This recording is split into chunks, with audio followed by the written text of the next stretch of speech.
গাড়ি যাচ্ছে না, অনেক জায়গায় রাস্তায় পানি উঠে গেছে, ভাঙা মোটর সাইকেল চলে না।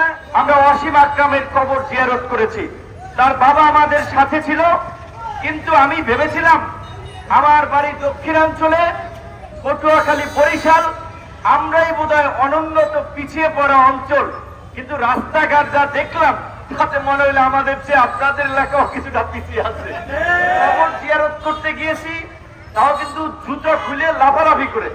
তো এইটা বোঝা গেছে যে এই এলাকাও, বিশেষ করে আমার জানা মতে, যে যখন বিএনপির নেতা জনাব সালাউদ্দিন সাহেব ঢাকা বিশ্ববিদ্যালয়ের ছাত্র, আমি ওই বিশ্ববিদ্যালয়ের ভিপি ছিলাম, আমাদের বড় ভাই, তো তার সময় কিছু কাজ হয়েছিল, বিএনপির সময় মন্ত্রী ছিলেন, কিন্তু পরে বোধহয় উন্নয়নটা ওইভাবে ভালোভাবে হয় নাই।